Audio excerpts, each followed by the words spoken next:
Pronto, boa tarde a todas e todos, bem-vindos e bem-vindes. Essa aula de um sábado, é que aqui não está mais tanto sol, enfim, melhor. Então hoje a gente vai falar sobre infinito, né, que é sobre cardinalidade, que é um tema bem legal para falar num sábado, eu acho. Enfim, só alguns comentários iniciais. O que eu acho legal nesse assunto, né, assim, nesse tema, é que é um tema que a gente começa com uma definição que é muito razoável intuitivamente, que é a definição de conjuntos cardinalmente equivalentes, que é aquela ideia sobre a qual nós já falamos de correspondência 1 a 1. Então é uma ideia muito intuitiva, muito concreta, assim, muito razoável, né? E isso nos leva a lugares surpreendentes, né? Assim, então, eu acho que quando isso acontece, muito bacana. E eu sempre defendo que é uma coisa que o conceito de infinito deveria ser mais explicitamente discutido na educação básica, né? Assim, e isso tem a ver. Por quê? Porque, bom, de novo, vocês podem, obviamente, discordar, inclusive eu não tenho lugar de fala para falar isso, né? Eu não sou professor da educação básica, mas por que que eu digo isso? Primeiro, por causa desse motivo que eu acabei de falar, né? Eu acho que quando isso acontece em matemática é muito legal. E a gente está acostumado com uma matemática que ela tem que ser acabada, né? Digamos assim. Você tem que chegar a um resultado é, assim fechado e descritível por meio de algum teorema ou alguma fórmula, assim. E com essa discussão sobre infinita educação básica, a gente não vai ter essa expectativa, né? Porque a ideia não é que os alunos na educação básica, no ensino médio, entendam o conceito matemático formal de cardinalidade, né? De conjuntos infinitos. Mas é que é um assunto que provoca reflexão, né? Assim, e provoca surpresa. Então é o que eu tenho chamado ultimamente a gente pensar numa aprendizagem inacabada, né? Pensar a aprendizagem como algo que está no inacabamento e não é, em chegar em algum lugar fechado, né? Isso, bom, e o segundo motivo que eu estava falando é mais empírico, né? Porque todas as vezes que eu tive a oportunidade de fazer atividades que não foram muitas na minha vida, né, assim, mas todas as vezes que eu tive oportunidade de discutir sobre esse tema com alunos do ensino médio e até do ensino fundamental, sem exceção, isso provocou envolvimento, assim, das pessoas. Os alunos ficam interessados, ficam perguntando mil coisas e tal. Tem também, né, o Léo aqui, o aqui do CAP da UFRJ, que tem todo um trabalho, né, que ele discute desde o 6º ano essas ideias de infinito. E, na verdade, essas ideias de infinito, elas já aparecem, né, obviamente, na educação básica, porque tem um monte de coisa em matemática que é infinito. Mas elas só não são trazidas à superfície, né, elas não são discutidas explicitamente. E é isso que eu defendo, né, assim, por causa desses motivos. E a gente pensar nesse sentido de aprendizagem, né? Beleza? Alguém quer falar alguma coisa? Podem discordar, tá? Obviamente. Certo? Tá. Vocês estão acordados já, né? Já tá na hora de acordar sábado. Então vamos lá.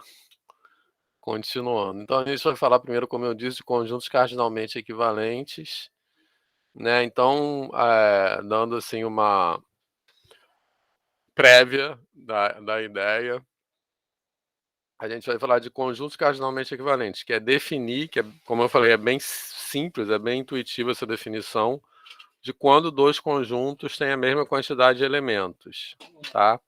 E depois disso, a gente vai definir o que é quantidade de elementos. Então, primeiro a gente define o que é ter a mesma, ser cardinalmente equivalente e depois a gente define o que é cardinalidade, tá?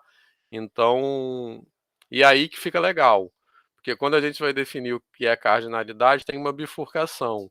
A gente vai falar de conjuntos finitos, que é uma parte que eu quero passar bem rápido, que é menos emocionante, e depois vai falar de conjuntos infinitos, tá? Então, o conceito de cardinalidade é diferente, né? Se comporta diferente para conjuntos finitos e para conjuntos infinitos, certo? Então, esse é o caminho que nós vamos fazer, tá? Então, vamos lá. Então, a definição de conjuntos cardinalmente equivalentes é essa aí, né? Beleza? Dois conjuntos que é aquela sobre a qual nós já falamos lá do começo, quando nós falamos de contagem, né? Então, dois conjuntos são cardinalmente equivalentes se existe uma bijeção entre eles. E a gente vai usar aquela notação ali, que é uma notação que não é generalizada assim, mas eu estou usando aquela ali, tá? De uma cobrinha, para representar conjuntos cardinalmente equivalentes, beleza? Então, é essa a ideia de existir uma bijeção e conjuntos cardinalmente equivalentes, quer dizer, significa ter a mesma quantidade, tá? Mas a ordem formal da construção é assim: primeiro a gente define o que é ter a mesma quantidade, depois define o que é quantidade de elementos, tá? Já vou falar por que é assim, né? Então, essa figurinha aí de rinoceronte das cadeiras, que a gente já viu antes, e como eu disse, é uma ideia bem razoável, né? Dois conjuntos têm a mesma quantidade de elementos, se eu posso associar cada um de um lado a um único do outro lado, sem que sobre ninguém de nenhum dos dois lados, né? Beleza? Então, essa ideia de contagem como comparação. Tranquilo? E aí, é, como a gente estava falando também no encontro passado, peraí, é, algumas propriedades que têm a ver com a noção de cardinalidade que a gente vai usar, assim, que são exercícios, na verdade. Um deles tem a ver com injetividade e sobrejetividade, né? Então, eu já falei sobre isso muito rapidamente no encontro passado. Então, uma função bijetiva significa a existência de uma função bijetiva, significa uma correspondência 1 a 1. Então, significa ter a mesma cardinalidade. Tá tranquilo? A existência de uma função sobrejetiva significa que a cardinalidade do conjunto de partida, o domínio, é maior ou igual que a cardinalidade do conjunto de chegada, o contradomínio. Tranquilo? Tá? Esse teorema aí está dizendo isso em outras palavras, né? Porque, como eu falei, a gente não definiu cardinalidade ainda. A gente só definiu ser cardinalmente equivalente. Mas a ideia desse teorema é essa, tranquilo? Então, se existe uma função sobrejetiva de x em y, isso significa que dentro de x tem um conjunto cardinalmente equivalente a y, tá? Beleza? Então é essa a ideia de x ser maior ou igual que y. Tranquilo? Alguma dúvida? E para visualizar isso, eu acho que isso dá para visualizar a gente imaginando um diagrama de Venn, tá? Alguém tem alguma dúvida, alguma dificuldade nessa visualização? Isso aí é uma demonstração desse teorema, elas estão aí, mas eu vou deixar como exercício, tá? E o outro teorema que fala o resultado análogo para funções injetivas. Então, se existe uma função injetiva de x e y, a ideia é que o conjunto, a cardinalidade de x é menor ou igual que a cardinalidade de y. Então, em outras palavras, dentro de y tem um conjunto cardinalmente equivalente a x. Tranquilo? E aqui tem as demonstrações. As demonstrações consistem em fazer restrições, né? No primeiro caso, no teorema de cima, eu tenho uma função sobrejetiva de x em y, então eu faço uma restrição dessa função e obtenho uma função bijetiva entre um subconjunto de x e y. E no outro teorema a mesma coisa, tá? Eu tenho uma função injetiva, eu faço uma restrição e obtenho uma função bijetiva entre x e um subconjunto de y, tá? Beleza? Tranquilo? Eu tô meio passando rápido por algumas coisas que é opção mesmo, a gente desapego, né? Porque a gente não cabe tudo dentro dessa matéria, então eu tô fazendo opções. Tá legal, pessoal? Essa ideia e as demonstrações, como eu disse, vou deixar para vocês olharem com calma se tiver alguma dúvida. Obviamente podem perguntar, mas as ideias desses teoremas eu acho que também são bastante intuitivas, podem ser percebidas desenhando um diagrama de Venn, e além disso, elas serão muito importantes daqui para frente, tá? Porque a gente vai usar ela em várias demonstrações que a gente vai fazer, esses dois teoremas aí. Tá beleza, pessoal? Certo? Posso continuar? Bom, aí nesse próximo slide tem, basicamente uma explicação disso, né? Que também eu já falei no encontro passado. A ideia de sobrejetividade tem a ver com recobrimento. Então, a ideia de que o domínio é suficiente para recobrir o contradomínio, porque tem uma função que chega em todos os elementos, não sobra ninguém no contradomínio, né? E a ideia de injetividade tem a ver com injetar, né? Beleza? Que eu posso enfiar x dentro de y. Literalmente a ideia é essa, tá? Enfim. E aí, como eu falei, nós temos agora definida a ideia de conjuntos cardinalmente equivalentes. E agora a gente vai falar da ideia de cardinalidade. Então, o resto desse tópico de cardinalidade será dedicado a responder essa pergunta: o que é cardinalidade? Ou seja, a pensar na resposta dessa pergunta: o que é a cardinalidade? Tá? Então, o que eu quero dizer com isso? A partir da ideia de conjuntos cardinalmente equivalentes, nós queremos chegar a um conceito de classes de cardinalidade, tá? Beleza? E aqui tem várias observações importantes. Então, o que é uma classe? O que eu estou chamando de uma classe de cardinalidade? Agora, a gente vai, como eu falei, falar de dois casos diferentes, né? De conjuntos infinitos e de conjuntos finitos, tá? Então, a gente vai procurar pela resposta dessa pergunta o que é a cardinalidade para conjuntos finitos e para conjuntos infinitos. Tranquilo? Mas o que significa responder essa pergunta? Né? O que é cardinalidade? Significa descrever classes de cardinalidade. Então, o que é uma classe de cardinalidade? É basicamente um rótulo, tranquilo? Que eu posso atribuir a todos os conjuntos que são cardinalmente equivalentes entre si, ou seja, entre os quais existe uma bijeção, tá beleza? No caso dos conjuntos finitos, nós já sabemos essa resposta, tá? Pelo menos da nossa experiência, né? Assim, intuitivamente. E a gente já falou sobre isso desde do nosso primeiro encontro na disciplina. Tranquilo?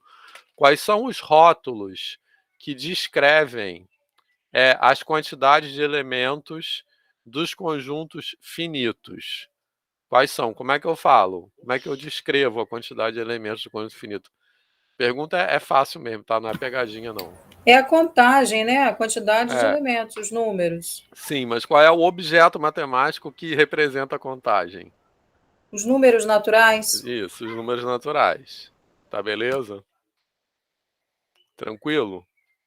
Que é aquilo que a gente falou, como eu falei, desde o nosso primeiro encontro, tá?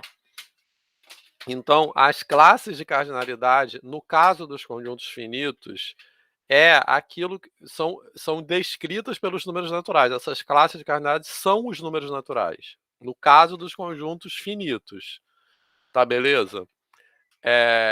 E isso tem a ver, essas classes de cardinalidade, então, que são os números naturais, são os objetos matemáticos que são produzidos naquele passo de abstração sobre os quais a gente falou. Então, o que é o número 5? É a propriedade incomum que quaisquer conjuntos com 5 elementos têm. Tá beleza? Certo? Então, tá tranquilo essa ideia? Essa ideia é bem assim aquilo que a gente já falou mesmo, tá? Não é nenhuma pegadinha não, tá? Beleza? Ô, Vitor, Ah, essa ideia da cardinalidade, então, está relacionada com a bijeção, e uhum. lá naquele momento que a gente falava de contagem é a correspondência biunívoca. Então é a mesma É a coisa. mesma coisa, tá Isso. certo. Bijeção e correspondência bionívoca é a mesma coisa, assim, né? Porque eu estou entendendo isso dentro da linguagem de funções, tá certo? Sim, Beleza. A sim. única coisa que eu falei, porque essa ideia que nós falamos, né, lá quando a gente falou de contagem, bem no começo que eu falei, por exemplo, aquele alegoria do pastor de ovelhas da pré-história. Aí eu usei um termo assim, correspondência 1 a 1, entendeu? Porque, tipo assim, é uma ideia que sobre a qual a gente pode falar mesmo quando não tem o conceito de função formalizado. Então, Sim. correspondência, tipo assim, eu usei o termo correspondência 1 a 1 como uma coisa mais informal. Quando a gente define função, aí a gente fala bijeção, né? Que é a formalização disso. E Sim, correspondência bionívoca é a mesma coisa, né? eu não tinha parado para pensar exatamente nessa reflexão, que quando a gente ensina lá para criança pequena, a gente fala com maior tranquilidade de correspondência 1 a 1, Isso. correspondência biunívoca.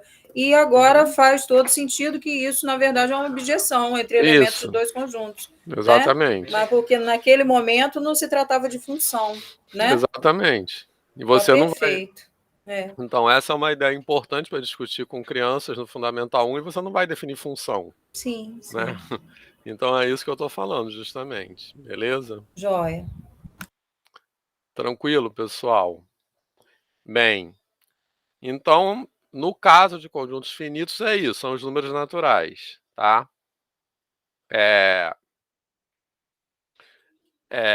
E essa ideia de que o número 5 é isso, uma propriedade em comum que todos os conjuntos com 5 elementos têm entre si.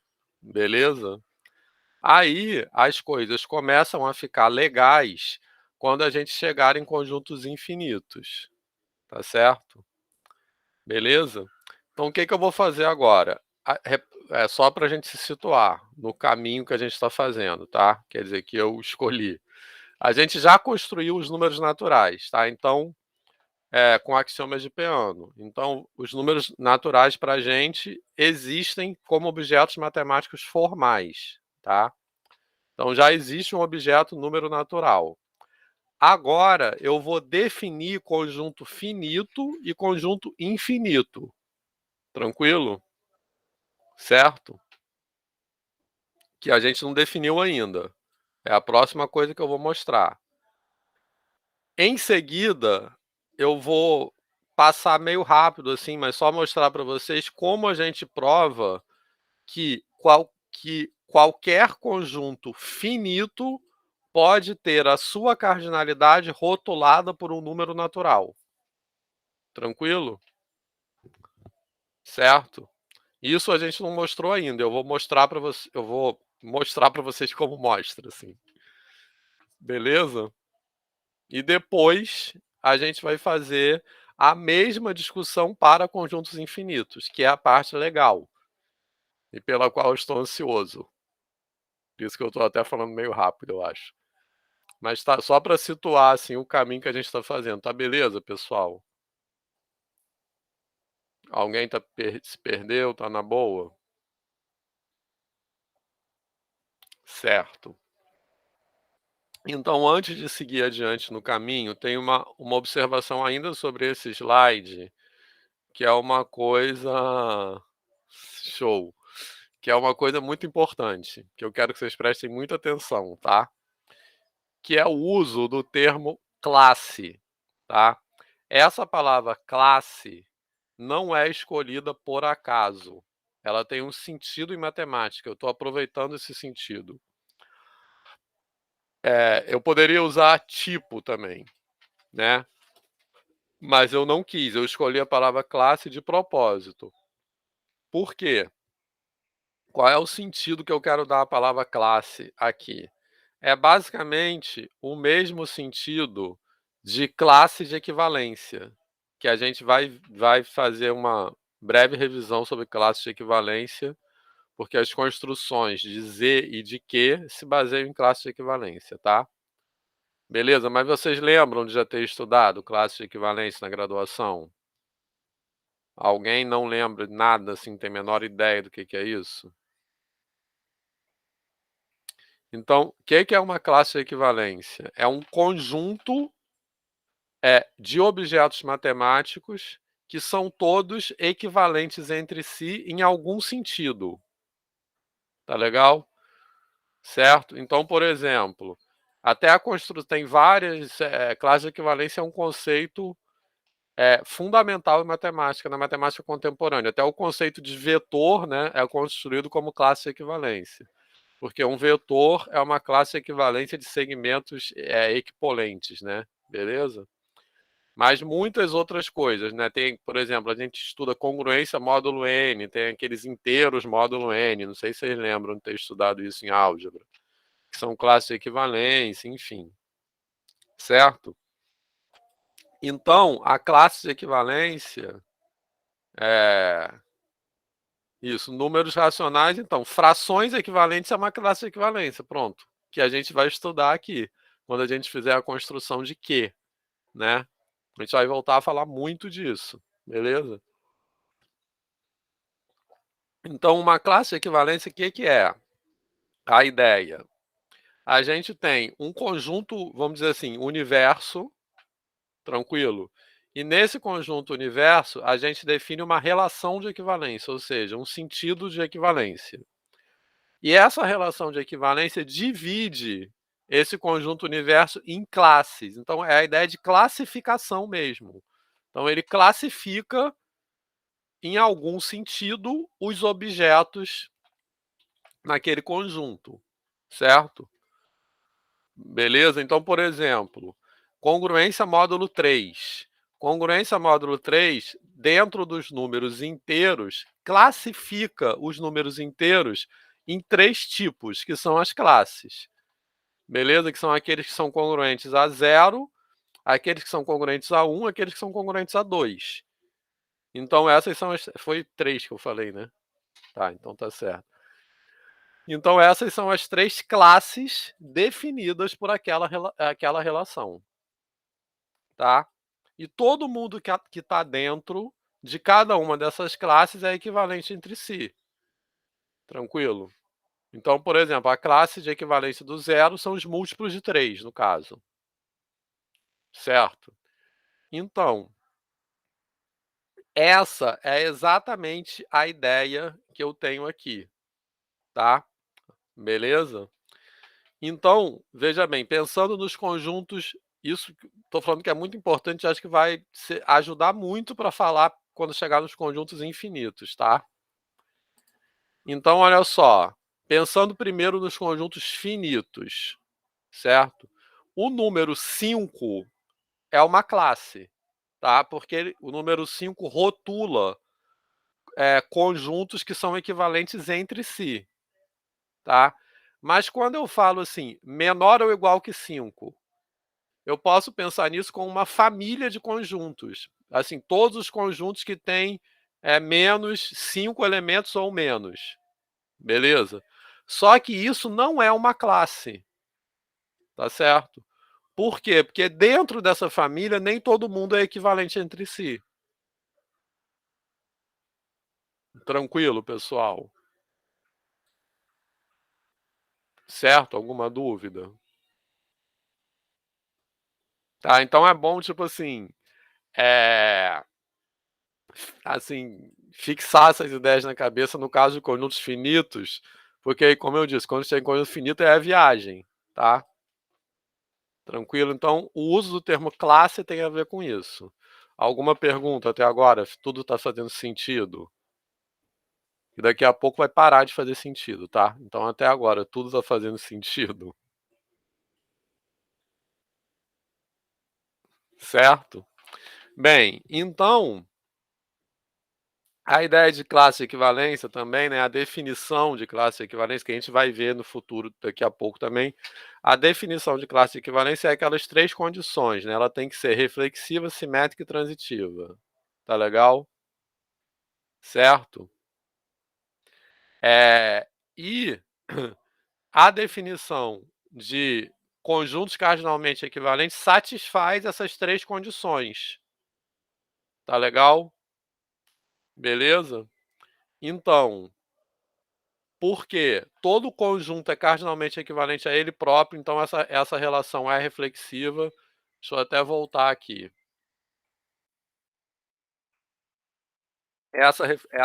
Vou botar esse desenho que é bonitinho. Essa definição aqui, certo? Isso aqui é uma relação entre esses conjuntos x e y. Tá tranquilo? Concordam que ela é reflexiva? Que todo conjunto é cardinalmente tem uma objeção com ele mesmo, na identidade. Todo conjunto é equivalente, é cardinalmente equivalente a si próprio, tá? Ela é simétrica, porque se x é equivalente, é cardinalmente equivalente a y, então y é cardinalmente equivalente a x. Tranquilo, pessoal? E ela é transitiva.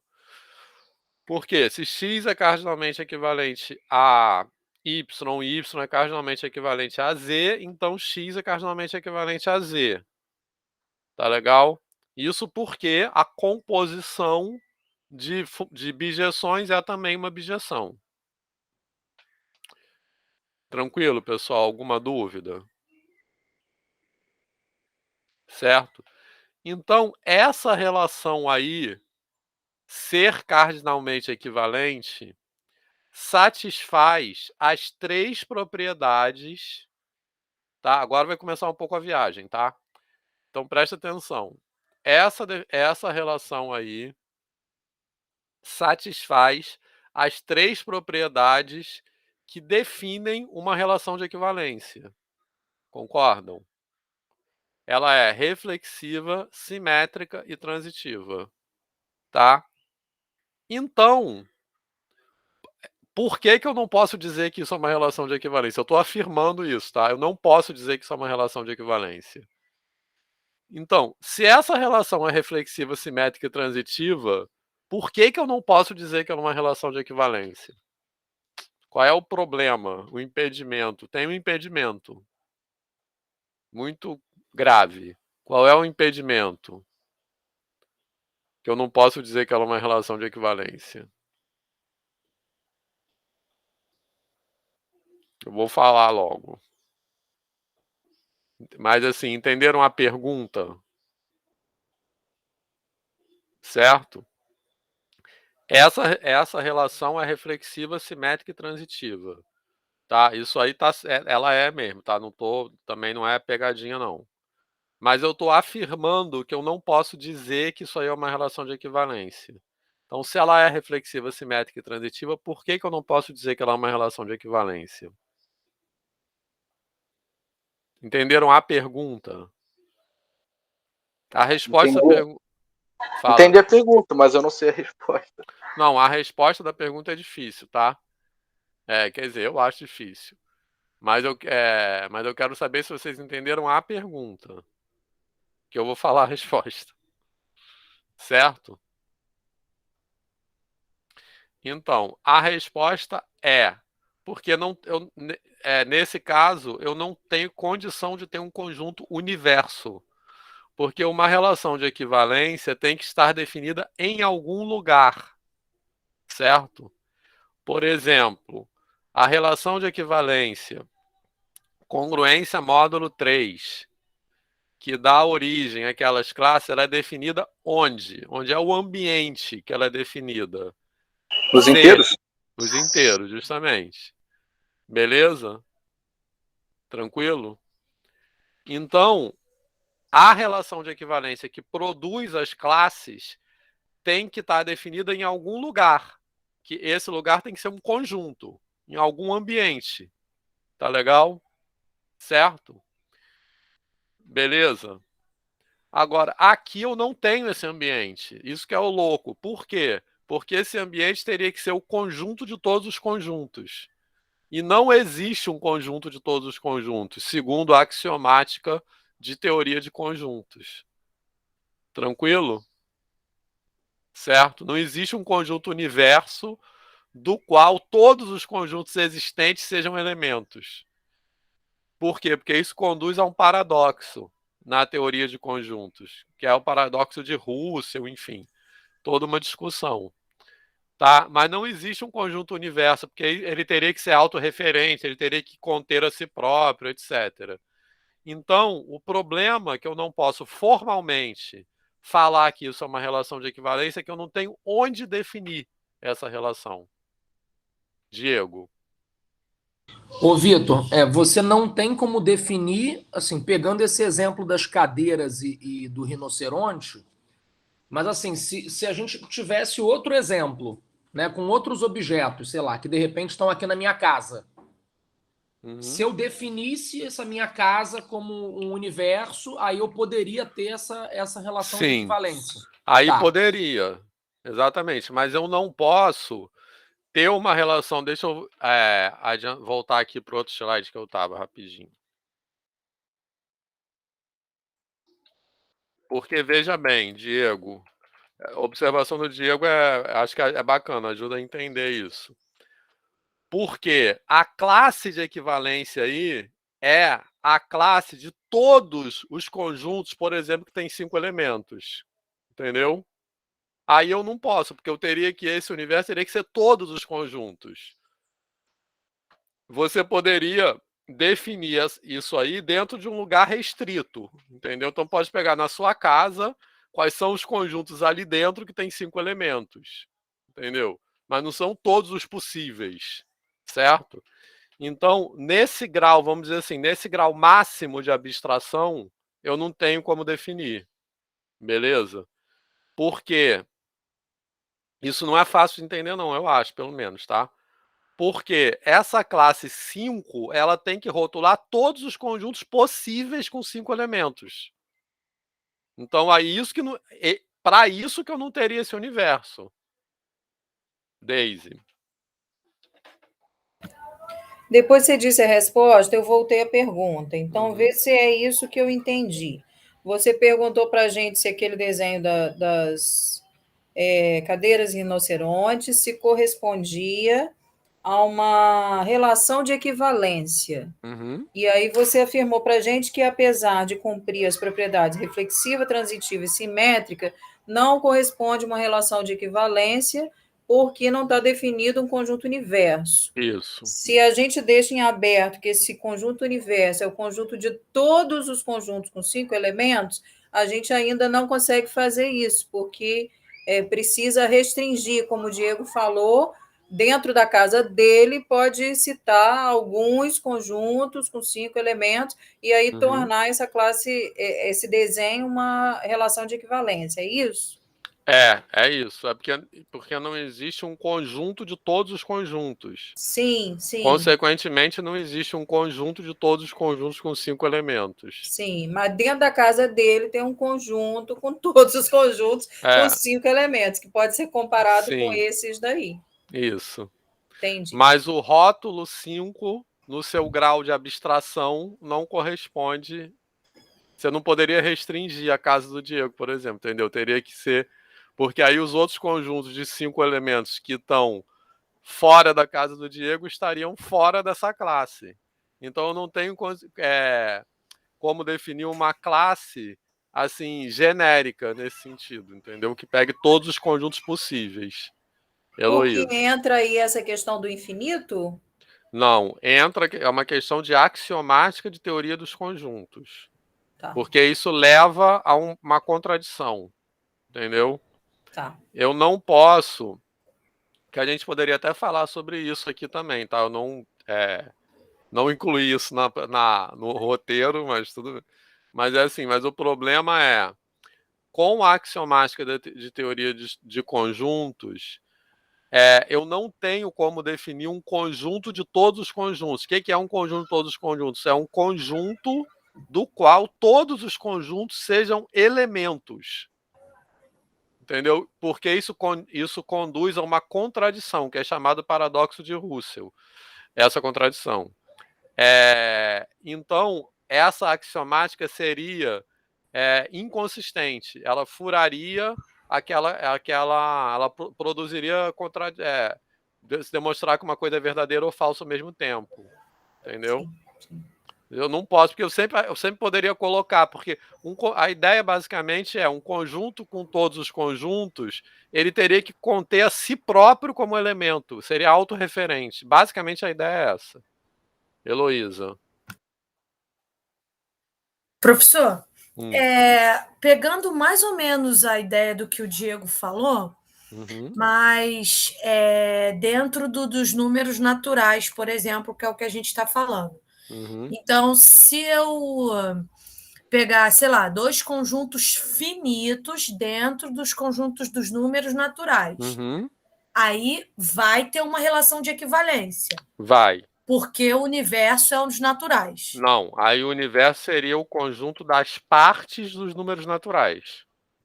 Entendeu? Dos subconjuntos dos números naturais. Isso. Entendeu? Ah, tá, entendi. Que é tipo um mod, né, lá que a gente fazia na álgebra, né? Isso. Porque aí você associaria assim, o conjunto 1, 2, 3, 4, 5, ele está associado com o conjunto 10, 12, 15, 20, 23. Falei 5? Sim, né? Não, eu entendi a ideia. Beleza? Então, no caso, o universo seria as partes dos números naturais, que é o conjunto cujos elementos são os subconjuntos dos números naturais, entenderam? Eu entendi, beleza. Que aí seria uma coisa da casa do Diego, eu estou restringindo. Mas se eu fixo como universo esse conjunto que a Heloísa falou, se eu pegar um conjunto com 5 bolinhas, ele está fora desse universo. Entendeu?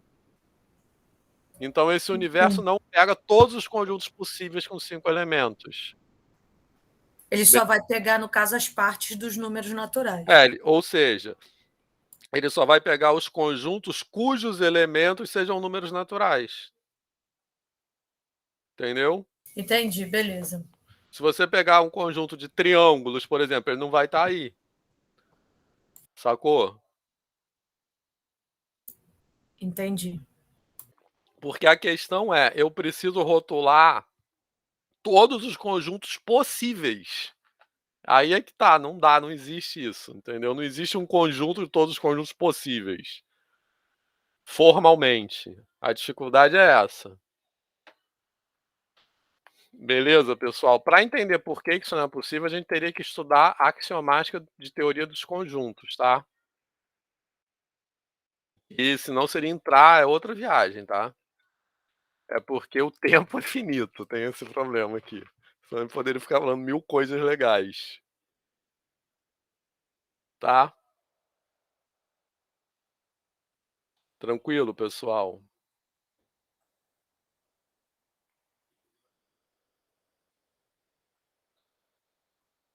Certo? A ideia desse paradoxo tem várias historinhas também que retratam isso. Uma é aquela do barbeiro, vocês já viram? Numa cidade onde o barbeiro barbeia todos que não se barbeiam, quem barbeia o barbeiro? Já ouviram isso? Essa historinha ou não? ela ilustra esse paradoxo, porque essa afirmação é autorreferente, né? Veja bem, numa cidade onde o barbeiro barbeia todos que não se barbeiam, quem barbeia o barbeiro? Porque isso vai implicar numa contradição lógica. Se ele se barbeia, então ele não se barbeia. Certo? Porque ele é o barbeiro. Tá? Então o barbeiro barbeia aqueles que não se barbeiam. Tá? Então se ele não se barbeia, quem barbeia ele? O barbeiro, mas o barbeiro é ele próprio.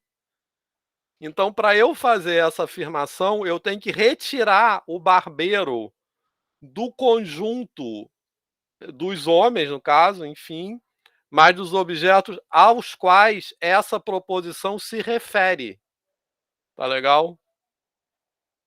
Porque, na verdade, a ideia é que ele seria o conjunto e o elemento, mais ou menos, ao mesmo tempo. Essa é a contradição, mas enfim.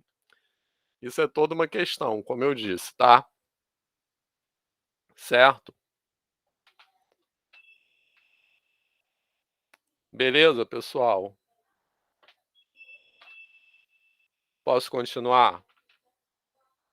Isso aí, quem se interessar, isso é uma viagem maior ainda, tá? Axiomática de teoria dos conjuntos.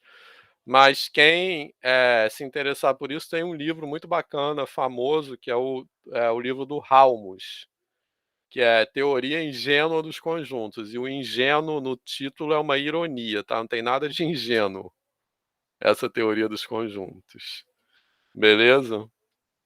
É do Paul Halmos, esse livro.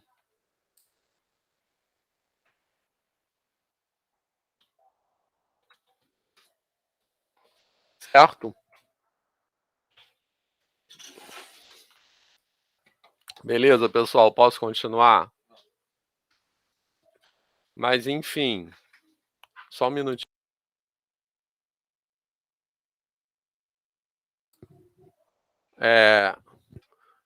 Olha só. Sim, então, o que eu quero dizer aqui é o seguinte, é que a ideia de classe é importante. Então, basicamente, a ideia de classe é essa ideia que a gente... Porque eu estou escolhendo a palavra classe como se fosse assim, inspirada na classe de equivalência. Só que formalmente eu não posso falar que é uma classe de equivalência, tá? Beleza?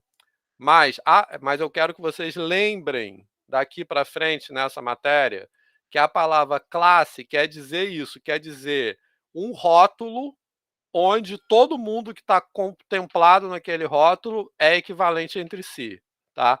Então, nesse sentido, vamos fixar esse exemplo. 5 é uma classe, mas menor ou igual que 5 não é uma classe.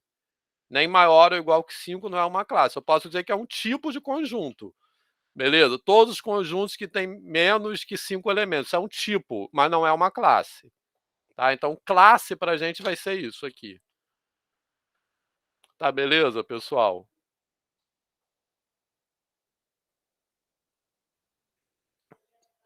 Tá tranquilo?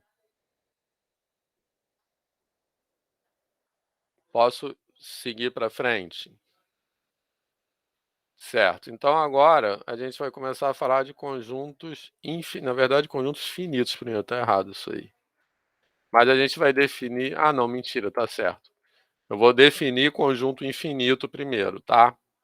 Aí também tem toda uma questão.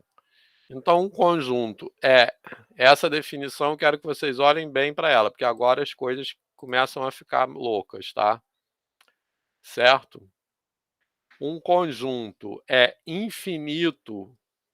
Vejam bem, vamos entender bem isso aqui, tá? Se existe um subconjunto próprio, que é esse Y aqui, então esse símbolozinho aqui, contido, o que quer dizer esse símbolo? É contido e diferente, tá? Então esse símbolo quer dizer um subconjunto próprio, que não é o próprio X, certo? Beleza?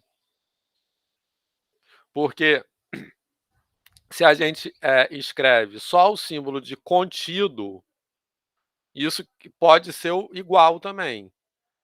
Tá beleza? Certo? Então, para eu dizer que eu não quero incluir os conjuntos que são iguais, eu tenho que acrescentar esse diferente aí. Tá legal? Alguma dúvida? Certo? Então, veja bem o que essa definição diz. Isso aí é outra coisa que eu vou voltar a falar daqui a pouco, né? Que eu estou definindo finito como negação de infinito, tá? Certo? Eu poderia definir ao contrário também. Poderia definir finito e depois definir infinito como negação de finito. Seguir por esse caminho é uma opção que eu estou fazendo também. Eu quero falar por que eu estou fazendo essa opção daqui a pouco. Mas antes disso, eu quero que vocês olhem bem para essa definição. E o que essa definição diz? Ela diz isso aqui, que um conjunto é infinito se ele é cardinalmente equivalente a um pedaço de si próprio. Aí eu botei essa carinha aí, porque eu acho isso aterrador, digamos assim. Tá legal? Beleza? Fala, alguém quer falar? Certo? Então, por exemplo, aí tem várias perguntas legais que a gente vai fazer agora. Quem tem mais elementos, o conjunto dos naturais ou os pares? Os pares são um subconjunto próprio dos números naturais. Tá legal? Porém, eles podem ser colocados em correspondência biunívoca com os números naturais. Então, embora os números pares sejam um subconjunto próprio dos naturais, eles são cardinalmente equivalentes aos naturais. Tá legal? Certo? Então, essa propriedade aterradora. Um conjunto infinito pode ter o mesmo tamanho que um pedaço de si próprio, o que não é possível no caso dos conjuntos finitos, por definição, tá? Então é essa propriedade que separa os conjuntos finitos dos conjuntos infinitos. Tá legal, pessoal? E aí segue o mesmo raciocínio, é só você achar uma objeção entre os conjuntos, né? Isso. Por Mas isso essa expansão não tem uma explicação, alguma coisa por detrás, ou parte simplesmente da definição inicial da aula? Como assim? Expansão como assim? Não, porque é intuitivo você olhar para conjuntos que são assim, subconjuntos dos naturais e perceber essa objeção. Isso. Mas quando você expande para os infinitos, como por exemplo acontece aí, você pega os naturais com os pares, você consegue achar uma objeção entre eles, perfeito? Isso. Então, essa... Fala. Não, então, mas isso já não é tão intuitivo, né? Na verdade, não é intuitivo. Então, uma vez que a gente já definiu os naturais, certo?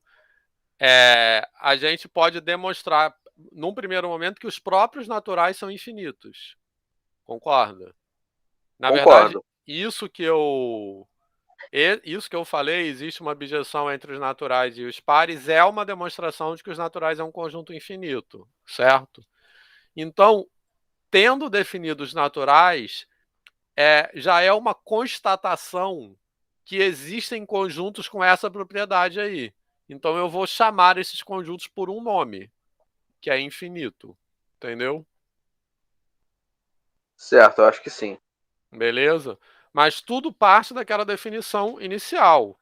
Definição inicial de cardinalmente equivalente. Existir uma objeção entre, certo? Beleza? Beleza, aí construir os naturais, certo? Aí, tendo construído os naturais, eu posso mostrar que os naturais, por exemplo, é claro que vários outros conjuntos, mas pelo menos os naturais, eles têm essa propriedade. Eles têm uma objeção com um pedaço de si próprios. Certo? Beleza? Certo. Então, essa é uma propriedade o quê? Bizarra. Concorda? Bizarro. Aí os conjuntos que têm essa propriedade bizarra eu vou chamar por um nome, que é infinito. Perfeito. Sacou? Seria isso. Então, basicamente, agora a gente está numa bifurcação, que a gente tem os conjuntos bizarros e os não bizarros. Os bizarros são os infinitos e os caretas são os finitos. Tá? Os não bizarros. Certo, Beleza? mas aí uma dúvida em relação ao primeiro slide lá que começou a aula. Aquilo você mostrou aqui como uma definição. Mas aquilo é uma definição, mas em qual sentido? Isso historicamente falando, para as coisas dê certo, isso é uma definição? Porque, de certa forma, isso pode ser visto como teorema, não? A gente não consegue provar isso a partir de uma contradição? Não, olha só. Aquilo é uma definição... Calma, historicamente vamos falar daqui a pouco. Eu não sei bem a ordem histórica, mas vamos falar formalmente. Eu sei algumas coisas. Mas Beleza. vamos falar formalmente. Formalmente, aquilo é uma definição. Entendeu? E aquela definição se aplica a dois conjuntos quaisquer. Beleza? Certo? Aquilo não é um teorema. Aquilo é uma definição porque aquilo estabelece uma condição que me permite decidir quando dois conjuntos dados são cardinalmente equivalentes ou não. Tá? Então, a definição é a condição. O teorema seria assim: N é cardinalmente equivalente a Z. Aí é um teorema, no qual eu estou aplicando aquela definição, entendeu? Mas Sim, aquilo, mas aquilo você, é uma... Fala. Mas você não consegue provar aquela tal definição, porque existe uma objeção entre os dois conjuntos.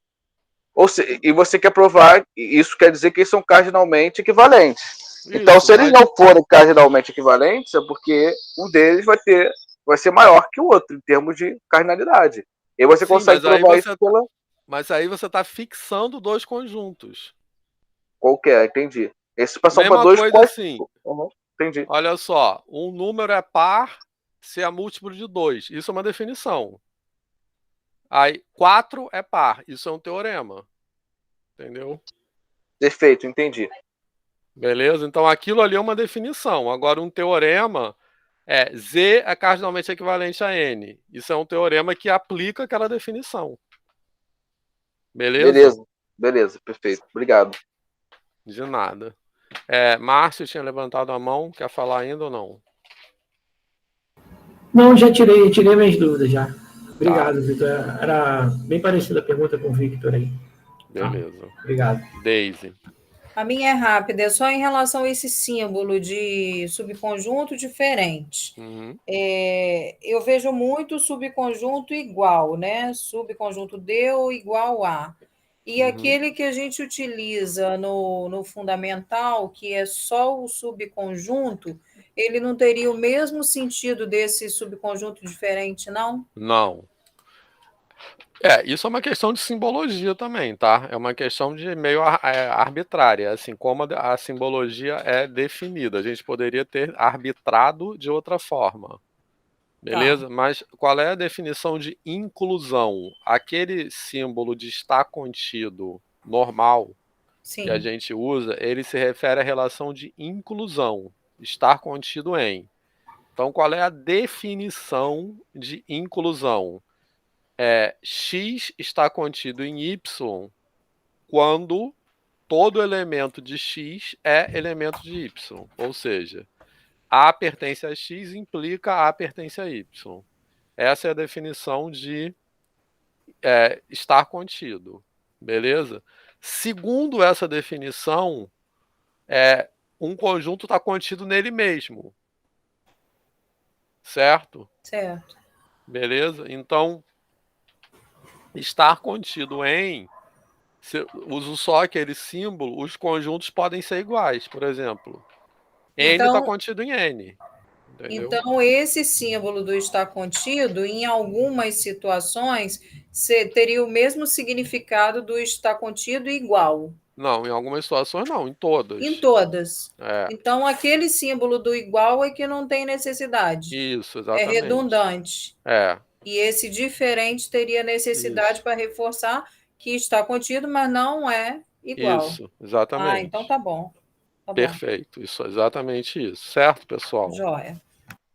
Então, aí eu estou usando esse símbolo porque isso é fundamental nessa definição. Tranquilo? Certo? Subconjunto próprio, exatamente. O termo que a gente usa é isso. Quando a gente fala um subconjunto só, ele pode ser igual. Que eu falei, N é subconjunto de N. Todo conjunto A é subconjunto de A. Mas o termo que o Cid escreveu ali, subconjunto próprio, é quando é contido diferente. Beleza? Então aí que eu estou falando. Ele tem uma objeção com o subconjunto próprio dele. Tá legal? Só um minuto. Beleza, pessoal? Tranquilo? Essa parte histórica que o Vitor colocou, vamos voltar a falar para ela um pouco, tá? Aí até se tiver alguém da linha de história aí que puder ajudar, porque eu não sei bem, assim, mas sei algumas coisas que são importantes. Tranquilo, pessoal? Posso continuar? Então, sim, outra coisa. Como eu falei, estava respondendo também agora ao Vitor, essa definição aí estabelece, quer dizer, estabelece não, essa definição ela contempla conjuntos que têm uma propriedade bizarra, certo? Que é essa propriedade aí, beleza? Então, o fato de existirem conjuntos com essa propriedade bizarra que provoca, vamos dizer assim, toda essa discussão que a gente vai ter daqui para diante. Tá legal? Então, é por esse motivo que eu optei por escrever a definição dessa forma, tá? Porque daqui a pouco a gente vai ver um teorema que poderia ser usado para reescrever essa definição. O que eu quero dizer? Nessa definição, eu tô definindo infinito primeiro e estou definindo finito como aquilo que não é infinito, certo? Isso pode parecer meio contraintuitivo, porque finito é mais palpável do que infinito. Mas é exatamente por isso que eu fiz essa opção, porque eu acho que se você define dessa forma, você evidencia o bizarro. Se você definir da outra forma, finito primeiro e infinito como negação de finito, você esconde, você suaviza o bizarro. E eu não quero suavizar, eu quero evidenciar o bizarro. Beleza? Então é uma opção ideológica e epistemológica de escrever dessa forma. Beleza? Porque eu acho que ela joga logo na cara essa coisa, tá? Daqui a pouco vou mostrar um teorema que a gente vai voltar a falar disso. Certo, pessoal?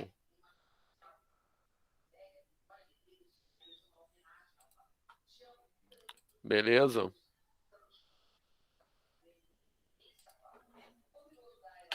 Essa pergunta é uma boa para cair na prova, tá?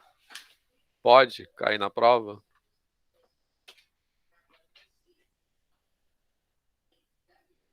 Então pronto. Fala. Mas eu ainda tô. Porque assim, pra mim, eu acho que como você acabou de falar agora, eu acho que dependendo de como você vai construir a teoria, você pode estar colocando como definição o teorema. Ou eu tô errado? Pode. Mas assim, não exatamente. O teorema, veja bem, Vitor, o teorema ele vai dizer o seguinte, que essa propriedade aí, por que eu disse que esse teorema permite escrever a definição de outra forma? Porque o teorema ele vai dizer assim, que essa propriedade aí que eu usei na definição é ser e somente ser com outra propriedade. Entendeu? Tipo assim, faz de conta que essa propriedade aí que está definida, chama ela de P, certo? Certo. O teorema que eu vou mostrar é que P sei somente CQ. Então, isso quer dizer que eu posso pegar aquela Q e botar nessa definição, entendeu? Mas o teorema Entendi. não é cada uma das propriedades. O teorema é a equivalência entre elas.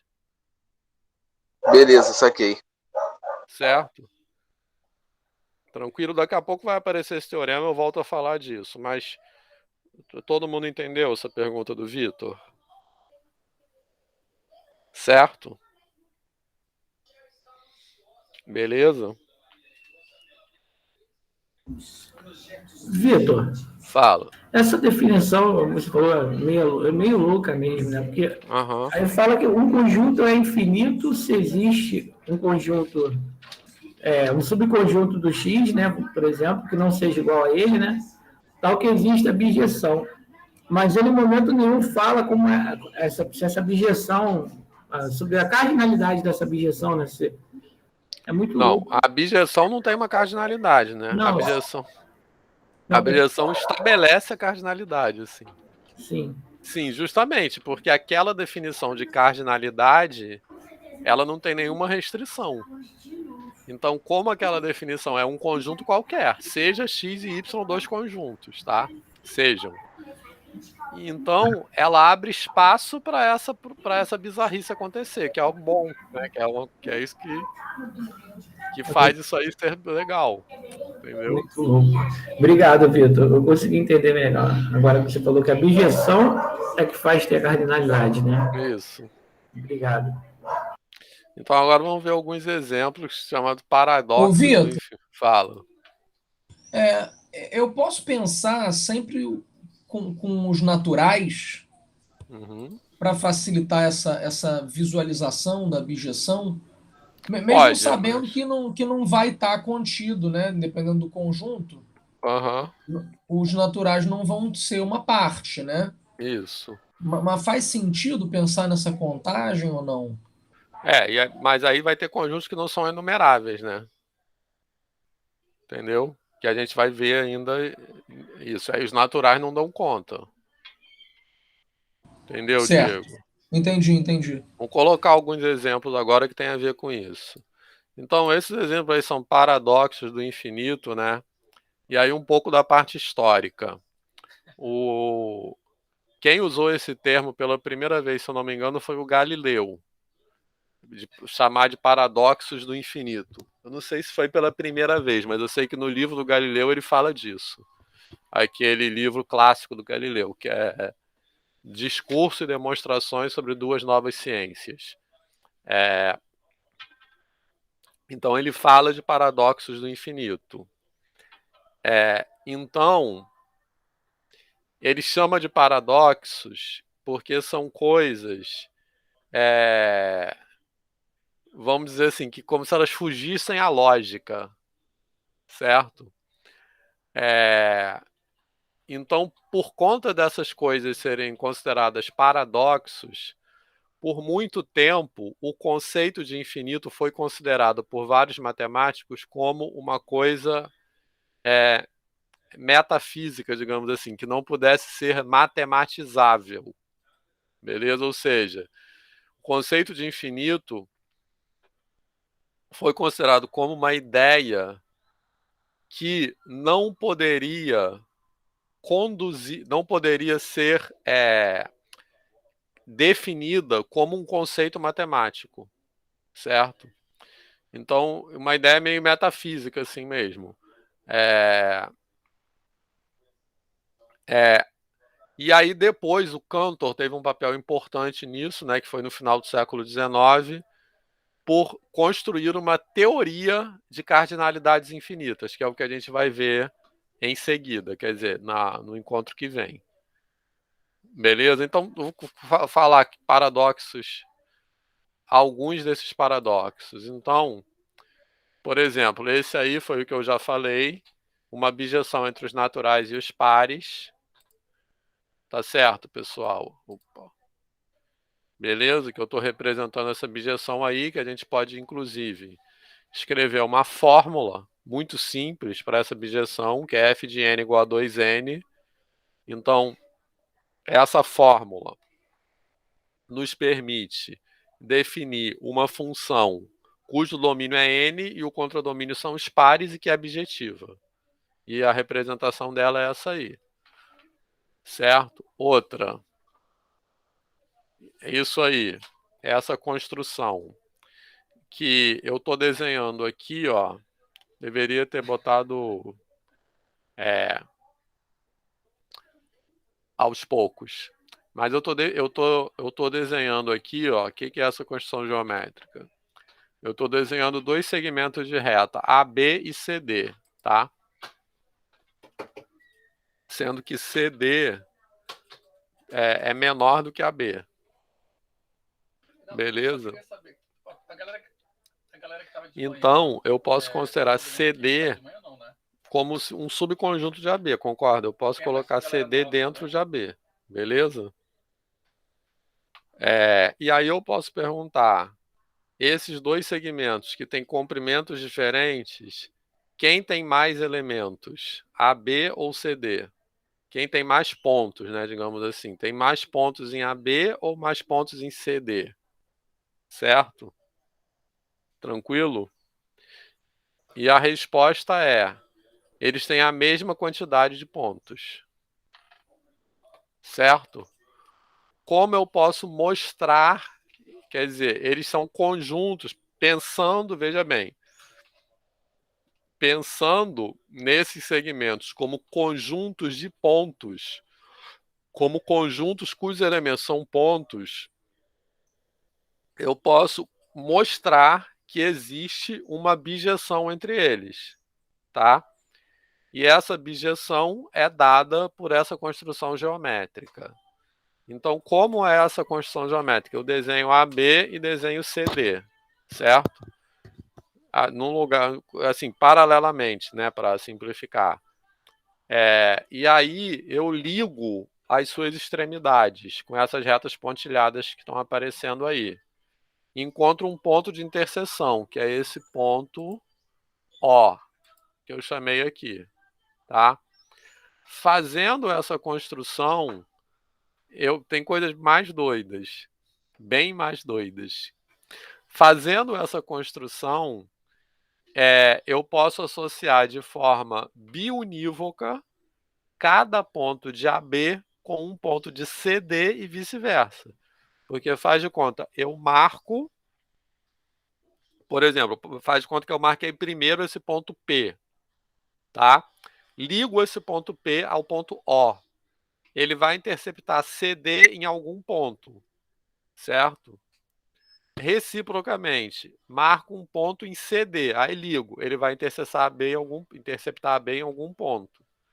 Então, essa construção, ela expressa uma função, certo?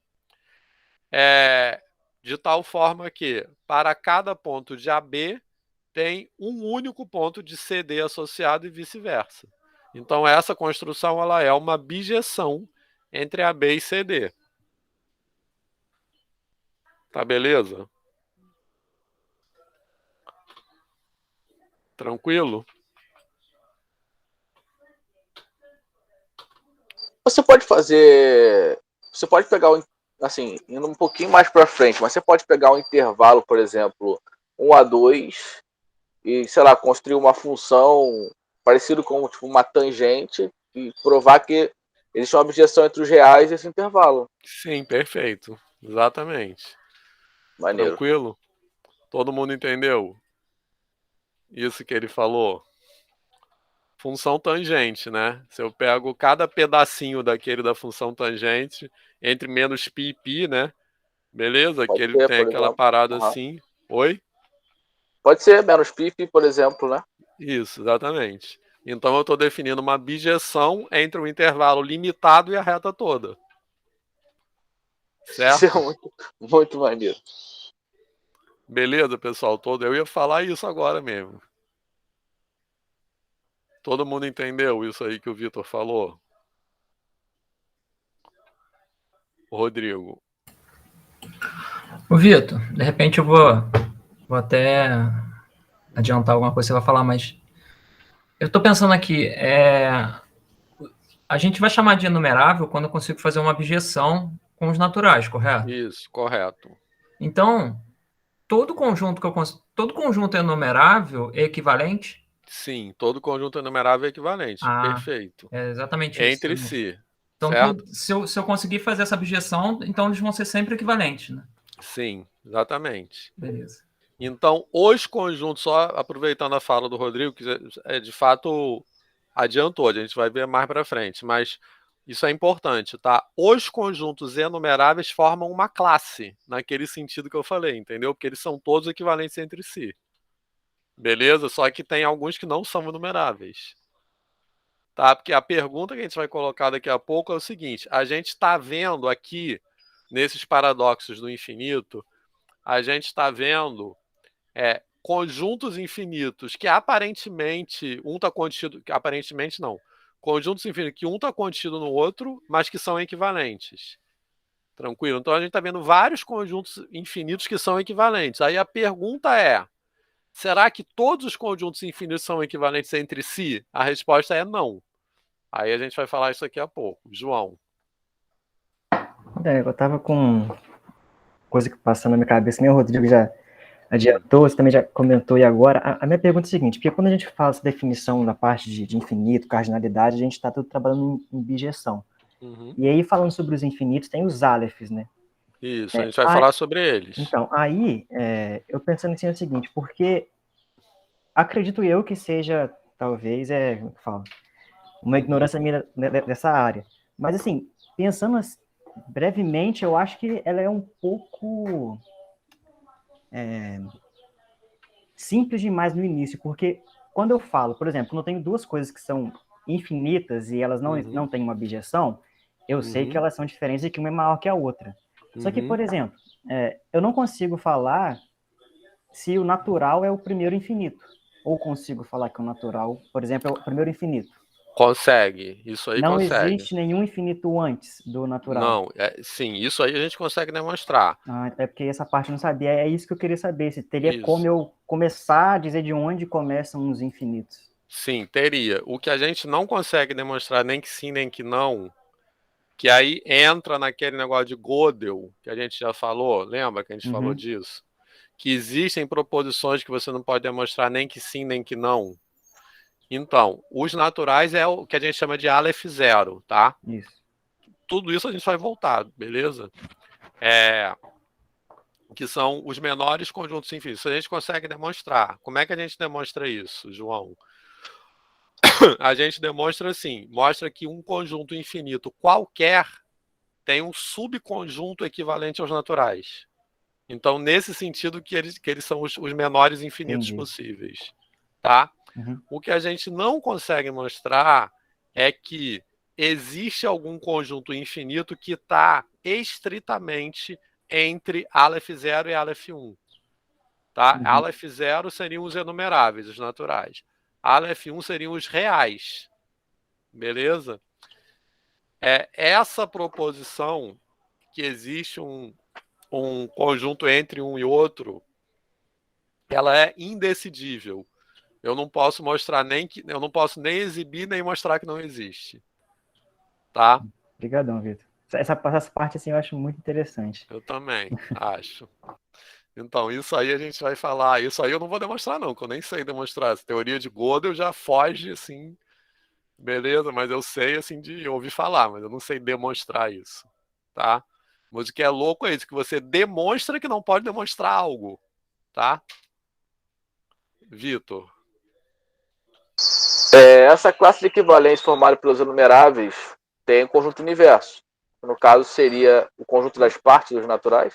Não tem conjunto universo, porque é uma definição simplesmente assim. Essa definição eu posso escrever, eu não preciso de um universo para escrever ela, entendeu? Eu defino assim, seja X um conjunto qualquer, beleza? Ele é enumerável se tem uma objeção com N, ponto, entendeu?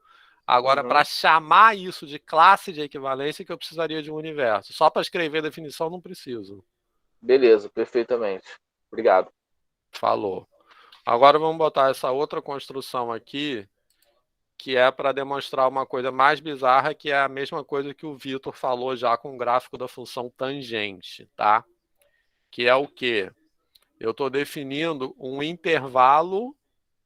Eu estou demonstrando que um intervalo é cardinalmente equivalente à reta toda. Tá? Essa construção que apareceu aí embaixo agora é o que a gente chama de projeção estereográfica. Tá? Então, o que a gente faz? Faz de conta que eu desenhei um intervalo limitado. Tranquilo? Beleza? Pego esse intervalo, pensa tipo um aramezinho mesmo. Pega esse intervalo e enrola, formando uma circunferência. Tá tranquilo? Tá? Aí, eu faço essa construção. Esse ponto N, que eu chamei aqui em cima, eu estou usando a palavra N, que em geral é o polo norte, né, dessa circunferência, o ponto que está em cima. Então, eu ligo esse ponto N a um ponto P qualquer pertencente à circunferência, né, ao contorno. Prolongo esse segmento, eu vou ter uma reta que intercepta essa reta azul aqui num ponto Q qualquer, tá legal? Reciprocamente, se eu pegar qualquer ponto da reta, eu ligo a circunferência, tá legal? Quer dizer, eu ligo ao ponto N e essa reta vai interceptar a circunferência em algum lugar. Então, isso dá uma bijeção entre a reta inteira e a circunferência menos o ponto N, né? Porque o ponto N é o único que não vai estar associado com ninguém. Tranquilo? E na circunferência, quanto mais eu me aproximo do ponto N, mais eu estou tendendo a infinito ali na reta. Estou tendendo a, né?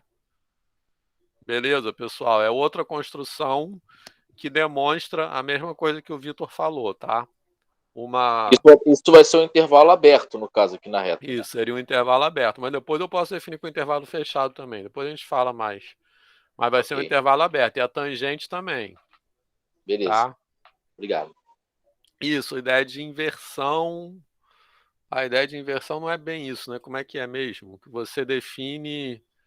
Você joga o que está dentro para o que está fora, né, da circunferência. Mas é por aí. Beleza? Certo? Bem, alguma dúvida nessas aí?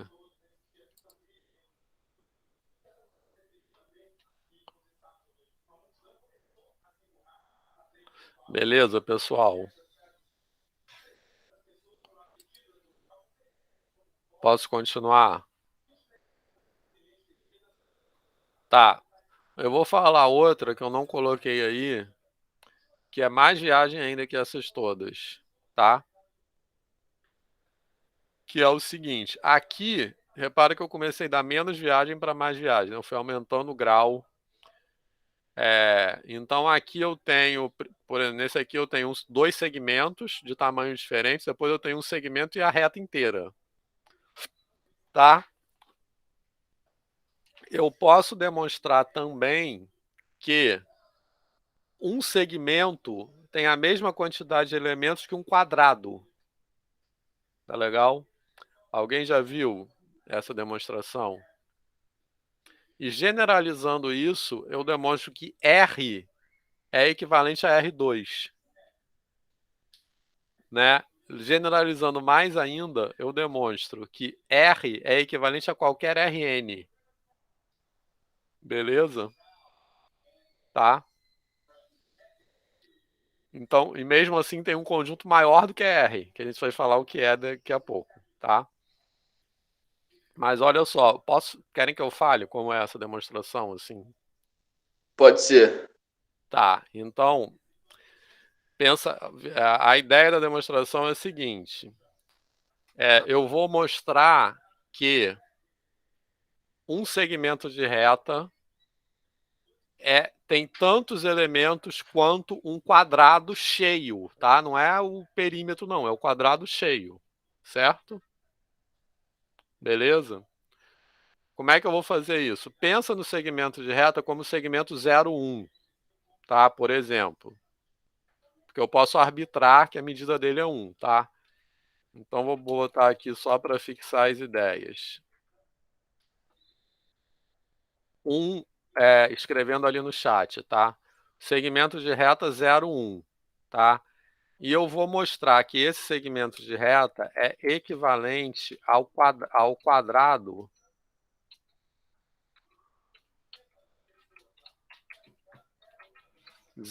cartesiano 0,1, tá? Que seria o quadrado, tipo, pensa no plano R2, o quadrado que está definido por esses pontos aí, 0, 0, 1, 0, 1, 1, 0, 1, tá?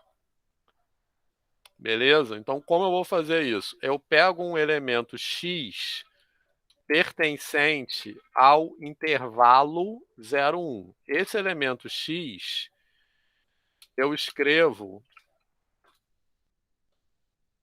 na representação decimal, tá? Que eu escrevi ali, x1, x2, x3. Esse x1, x2, x3 seriam as casas decimais, tá? Então, cada x1, x2, x3 é um algarismo de 0 a 9, beleza? Beleza, pessoal? Certo? Aí, eu vou pegar esse número x escrito em representação decimal e transformar, vamos dizer assim, esse número em 2 números, tá?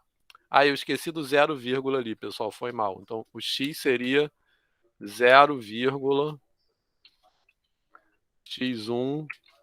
x2, x3, x4, etc, tá? Esse último x que eu escrevi aí embaixo é um elemento do intervalo 0, 1. Pode botar aberto, fechado, tanto faz, tá? Beleza, pessoal? Agora eu vou pegar esse x aí e transformar em 2 números. Como que eu vou fazer isso? Eu pego só os algarismos de ordem ímpar e pego só os algarismos de ordem par. Então, eu vou pegar, vou chamar, sei lá, de x' igual a 0, x1, x3, x5, etc. Vou chamar de x duas linhas igual a 0, x2, x4, x6, etc. Beleza? Tranquilo? Não importa se esse número x é racional, irracional, tem representação finita, tem representação periódica, eu sempre posso fazer isso. Porque se ele tiver representação finita, é tudo zero, tá? Depois de um certo ponto, eu ponho tudo zero. Eu sempre posso fazer isso. Tranquilo? Aí eu pego esses 2 números, x' e x duas linhas, e escrevo esses 2 números como coordenadas de um vetor. Esse vetor que eu escrevi ali, x', x duas linhas, é um ponto dentro do quadrado. Isso é uma bijeção. Tem alguns detalhes formais para ajeitar, tá? Basicamente porque tem os números com dupla representação, né? Que são 09999. Então tem alguns detalhes formais, mas a ideia da demonstração é essa. Tranquilo? Certo? Então, isso vai dar uma bijeção. Beleza? Tá? Por exemplo, eu pego o número 0,123, um exemplo bem bobo, tá? Aí, eu separo esse número em 2 números. Então, o x' vai ser 0,13. E o x duas linhas vai ser 0,2.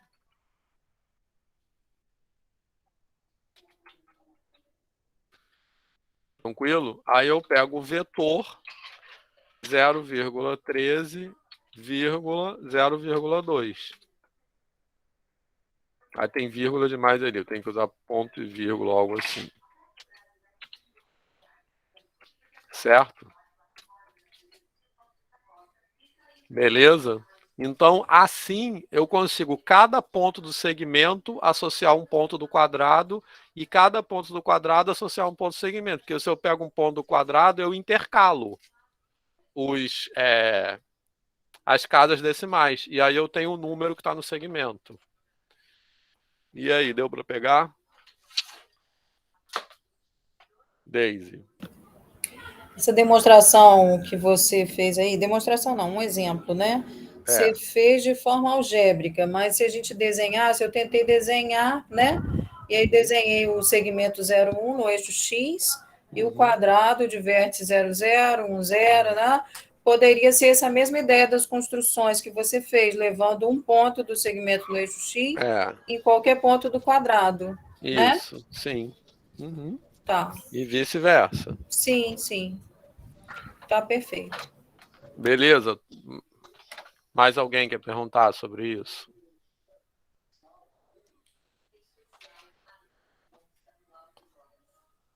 Certo, pessoal? Deu para pegar a ideia disso aí?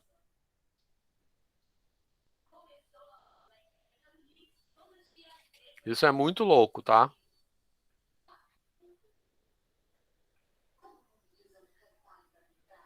Posso continuar?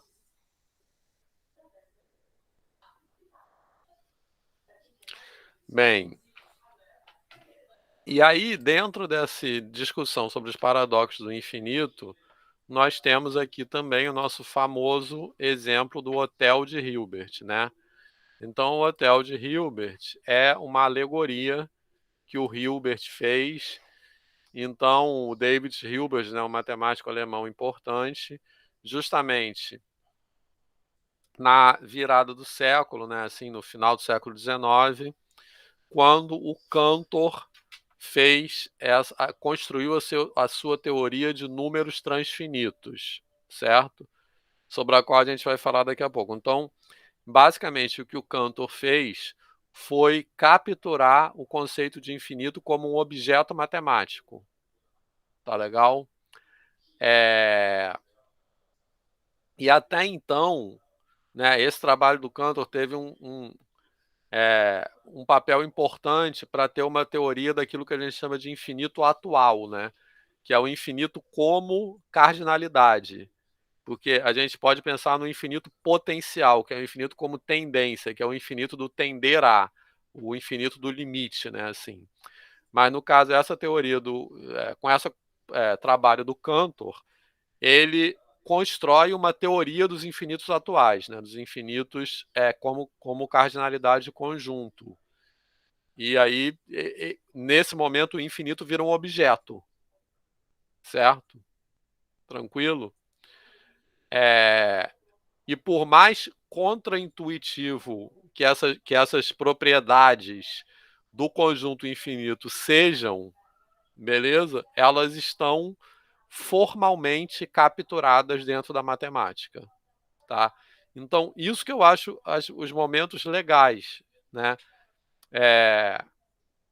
Das construções formais em matemática, quando elas produzem coisas que são contra os nossos sentidos, tá legal?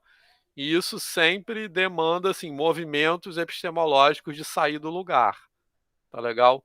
Por exemplo, que a gente precisa ressignificar as coisas, né?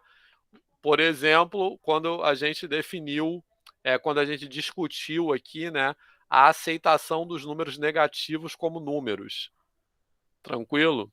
Então havia no meio matemático uma resistência a se aceitar isso, porque essa resistência vinha assim, de um acorrentamento da ideia de número como quantidade. Então, se a ideia de número é associada à quantidade só, fica difícil aceitar quantidades menores do que a ausência. Então, isso força uma ressignificação das coisas. Tá? Beleza? Aqui é uma situação parecida, porque a gente tem aquela definição lá que produz um monte de exemplos bizarros como esse que a gente acabou de ver.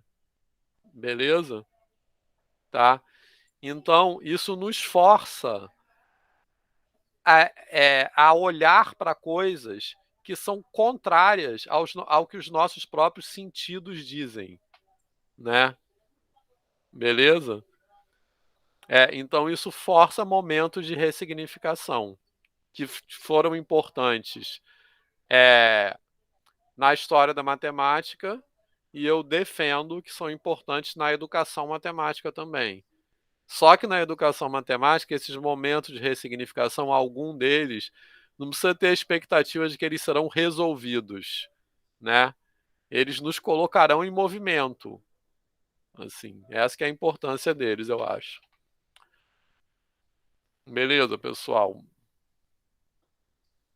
Tá fazendo sentido o que eu tô falando? Tá certo? sim. Por isso que eu defendo que é importante discutir isso, que é importante não, acho que é bacana discutir isso na educação básica. Não é que não vão entender, mas os alunos serão colocados em movimento, assim, né? E pensando nisso na aprendizagem situada na incompletude, né? Não é a aprendizagem que você tem que chegar em algum lugar, você tem que sair de todos os lugares. Enfim, mas aí voltando aí que eu estava falando do Hilbert. Então, nessa época que o Cantor propôs a sua teoria de números transfinitos, essa teoria teve resistência na comunidade matemática. Então, a história, né, as pessoas não aceitavam, porque justamente era contra a intuição, né, assim. Então,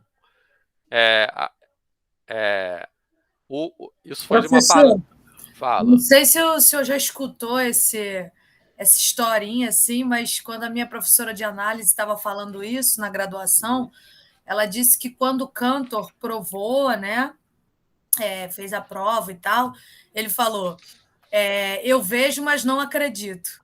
Tem essa historinha sim, com certeza.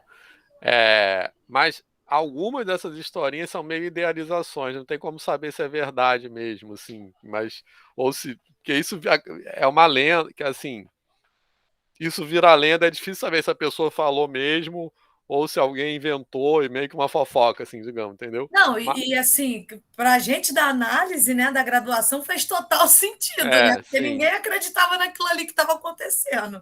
Eu acho que até isso é meio tranquilizador, porque o próprio Cantor, né? Eu acho que tem essa função também de falar, olha, nem o cara que pensou nisso tudo acreditou, quem dirá vocês, né? Isso. Mas isso rola mesmo essa história, tá?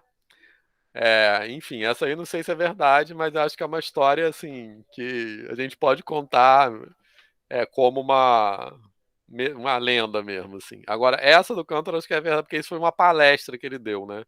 No qual ele citou esse exemplo do hotel de que ficou. O Cantor não, o Hilbert.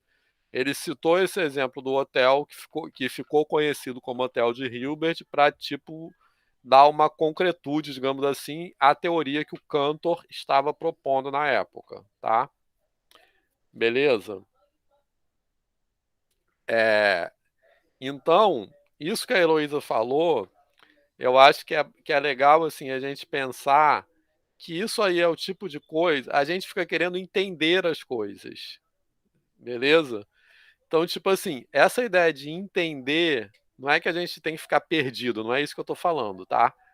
Mas essa ideia de querer entender tudo é uma ideia como se chegasse algum momento a gente parasse de entender. Eu dou aula dessa disciplina há 20 anos. Cada vez que eu falo disso, eu tenho um novo entendimento. Tipo, alguma coisa assim que, sabe? Então, a primeira vez que a gente vê isso, não é para entender tudo. Isso que eu quero dizer que é para se colocar em movimento. Então, essas historinhas que a Heloísa falou, acho que ajuda nisso. É para tipo, ficar pensando nisso. A gente vai entendendo, a gente nunca acaba de entender. Isso aí é tipicamente assim. Beleza? Porque a gente vai tendo outras paradas que a gente não tinha percebido, enfim. Isso que é legal. Não é pronto, entendi, acabou. Né? Beleza? Então, esse exemplo do Hotel de Hilbert, né, que todo mundo já deve ter ouvido falar disso, desse exemplo ou não? Alguém não conhece esse exemplo? Fala aí, pessoal, pode falar. Alguém nunca ouviu falar nisso?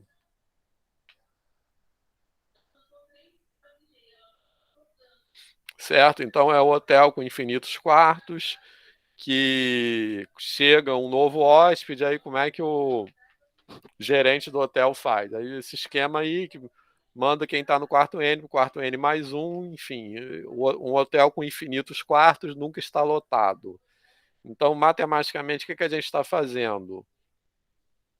A gente está dizendo que o conjunto dos naturais é cardinalmente equivalente aos naturais menos um ponto. Tá legal? Certo? Que seria o conjunto, sei lá, tipo 1, 2, 3, é cardinalmente equivalente ao conjunto 2, 3, 4, etc. Tá? Beleza? E aí a gente também tem essa versão aí que é assim, que chega, essa primeira aqui é quando chega um hóspede, né? Essa versão aqui é quando chegam infinitos hóspedes.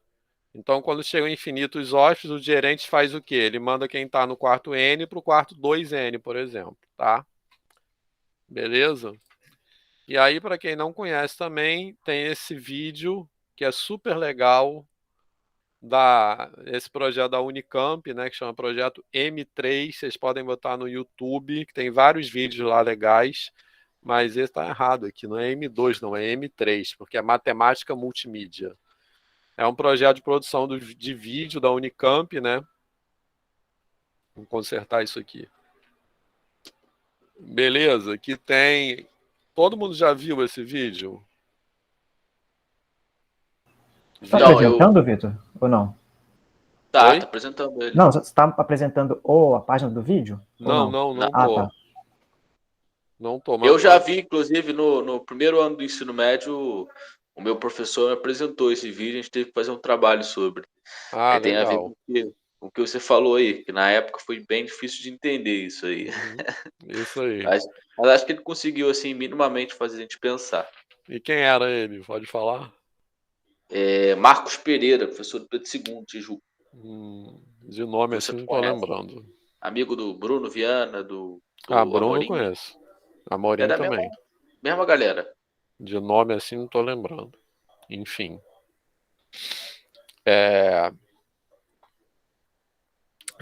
João, você já viu esse vídeo? Não. Tá. Depois, eu acho melhor depois, eu podia até botar aqui, mas só não faço isso por um motivo pragmático, que é o seguinte, como tá gravando, e depois eu vou subir isso para o YouTube, quando a gente grava um vídeo que captura um pedaço de outro vídeo do YouTube, o YouTube bloqueia, entendeu? Então depois, se eu tocar esse vídeo aqui, só se parar a gravação, entendeu? Não sei, eu vejo que depois, acho que a Daisy enviou aqui. Isso, acho que não precisa. Depois você já tem o link ali, né? Depois vocês podem ver, tá? Certo? Aí na aula que vem a gente fala sobre ele. Mas esse vídeo, ele é bem bacana porque ele é super bem produzido, né? Assim, então tem atores, tipo assim, aí chega, a mulher liga, alô, é do Hotel de Hilbert. É bem legal esse vídeo, né? Beleza, o link tá aqui também, mas enfim, depois vocês veem. Professor, ainda falando sobre mídia, né? Tá falando sobre vídeo. Não sei se os colegas, o senhor também conhece o livro que o professor Celso, da UF, Celso Costa, escreveu, A Vida Misteriosa dos Matemáticos. Não. É um romance que ele, assim, engloba vários matemáticos, é super maneiro.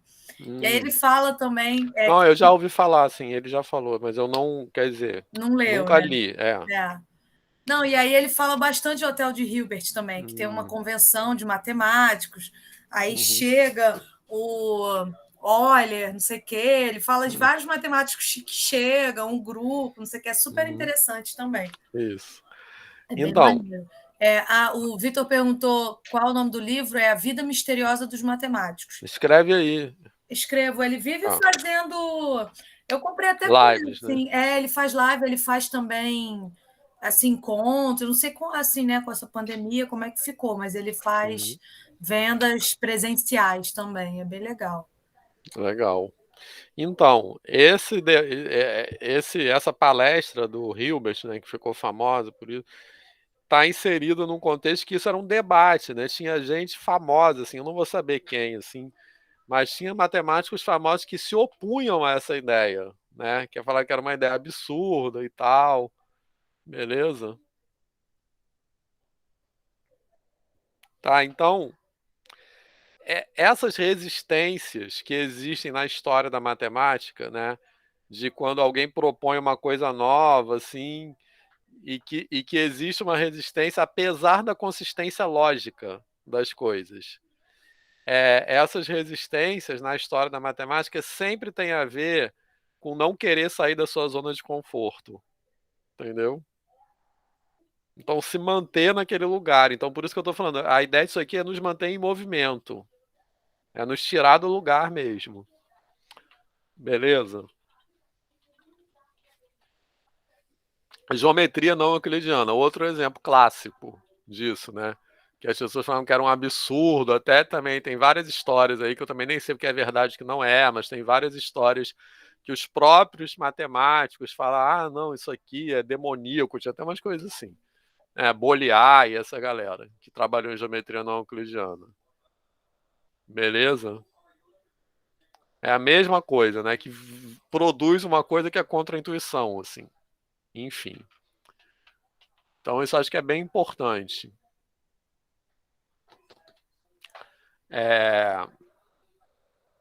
Posso continuar? Tá, então, como eu estava dizendo, aqui, esse hotel de Hilbert, basicamente a gente mostra que o que está por trás disso, né, é a equivalência entre n e n menos um ponto, tá? Então, mais uma vez, aquela ideia do infinito, né, que ele é equivalente a um pedaço dele. Em outras palavras, os conjuntos infinitos têm essa propriedade. Eu consigo tirar um pedaço deles de tal forma que eles continuem do mesmo tamanho. Entendeu?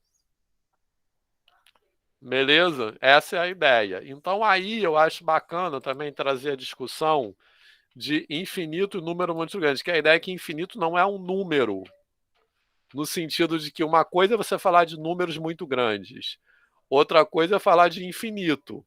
Beleza? Então, infinito não é um número natural, né, digamos assim. Então, um número muito grande é uma coisa, infinito é outra. Tá? E aí eu acho que essa é uma discussão bacana também fazer educação básica, porque ela envolve a ideia de ordens de grandeza, né, que é uma ideia que eu acho que é bem bacana de discutir e que ela é discutida na educação básica também de uma maneira burocrática, certo? Que é aquele negócio de notação científica, né, que trabalha com essa coisa de ordem de grandeza. Mas você discutir o que é mesmo uma ordem de grandeza pegando exemplos, isso que eu acho que é legal, né?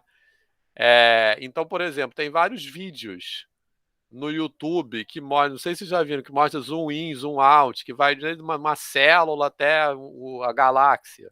Já viram? Eu botei alguns lá, inclusive, no Google Classroom. Já viram esses vídeos que trabalham com ordem de grandeza? Tem vários que são muito... Nunca vi. Tá, eu acho que tem alguns links lá no Google Classroom, depois você olha lá. Tá, vou explorar lá. Valeu. Mas são vídeos assim que vai dando zoom, aí pega assim um átomo, né? Aí vai dando assim, tipo assim, potência de 10, né? Por exemplo, aí vai 10 elevado a menos não sei o quanto metros, né? Aí o que você enxerga naquela ordem de grandeza? Aí vai aumentando, aí chega 1 metro, aí vai 10 metros, não sei o que, aí chega a galáxia, universo, a estrela, não sei o que, entendeu? Eu acho que é bem bacana porque essa ideia de ordem de grandeza, né, como eu falei, ela muitas vezes é ensinada de uma maneira burocrática na educação, ela é discutida de uma maneira burocrática, e é legal explorar ordens de grandeza também porque isso nos leva a coisas surpreendentes, né? Tipo assim,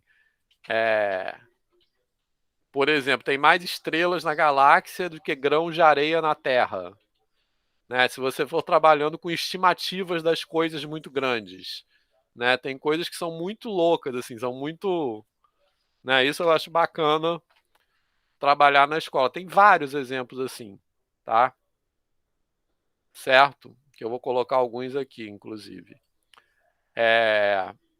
Beleza? Inclusive, relacionando isso com logaritmo, tá?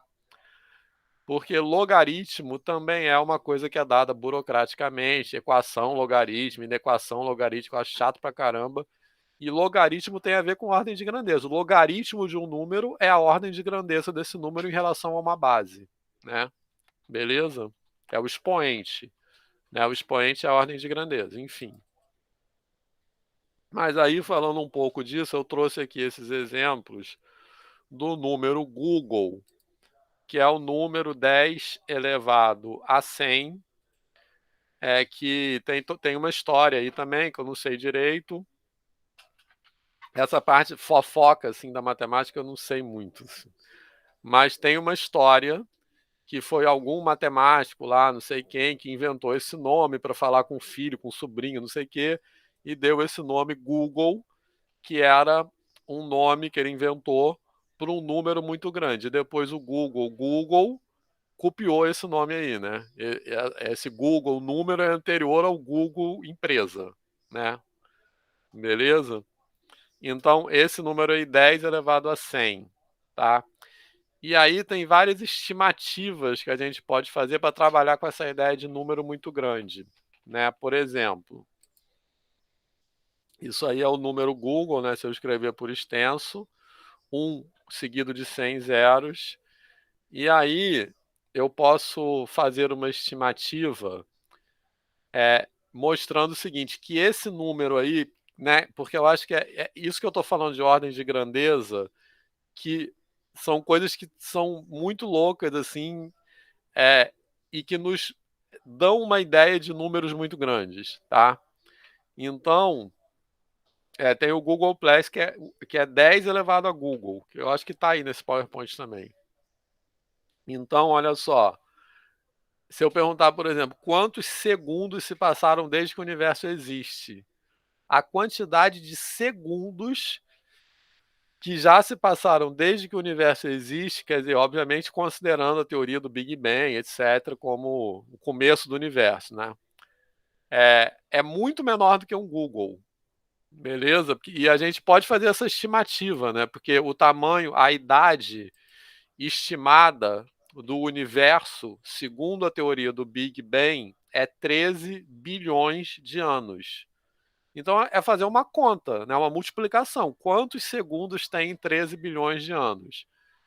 E aí eu fiz essa conta aí, que é isso aí. Então é da ordem, né? Esse alfa que eu chamei aí é da ordem de 4,4 vezes 10 elevado a 17, tá? Que é essa conta aí, beleza? Aliás, 13 bilhões de anos, eu botei 14 bilhões de anos, tá? Então, aquele ali, 1,4 vezes 10 elevado a 10 é 14 bilhões de anos. Aí depois, multiplico pelo número de dias em um ano, pelo número de horas em um dia, número de minutos em uma hora, número de segundos em um minuto, e eu chego a esse resultado aqui, tranquilo, pessoal? Uma conta, tá? Inclusive, isso aí é um exercício de ordem de notação científica, beleza? Que faz essas contas aí, só que são contas meio assim, fazer para fazer, tá? E aí, fazendo ainda essa conta, eu chego à conclusão que um Google é da ordem de 10 elevado a 84 vezes a quantidade de segundos desde que já transcorreram desde que o universo existe. Então, isso que eu estou falando, que tem vários exemplos assim, que são muito bacanas. Beleza, pessoal? Para trabalhar com essa ideia de número muito grande. Certo? E aí a gente pode fazer quantos átomos tem no universo. São estimativas também que dá para fazer. Coisas assim, quantos grãos de areia tem na Terra, né? Beleza? Tranquilo? Dá para fazer estimativas. E aí, por que eu estou falando isso? Números muito grandes. Então, Google, essas contas nos dão um sentido de que Google é um número muito grande, certo? Só que não é infinito. Por quê? Porque Google menos 1 é diferente de Google. Agora, infinito menos 1 é igual a infinito. Por isso que infinito não é um número, né? Beleza? Quando eu tiro 1 da cardinalidade de n, ela continua inalterada. Quando eu tiro 1 de uma cardinalidade finita, ela é alterada. Essa alteração, obviamente, pode ser desprezível, mas ela é alterada, tá? Então, nesse sentido, toda essa discussão eu acho que é bacana fazer. Eu acho que é possível de fazer na educação básica, tá? Beleza, pessoal? Ficou claro isso aí? Tem barulho aqui porque tá tendo aula aqui do lado também, tá? Primeiro que eu tô muito Hein, pessoal? Ficou sim, bem maneiro. E aí tem o negócio de... Aí tem o Googleplex também, que o Vilg falou.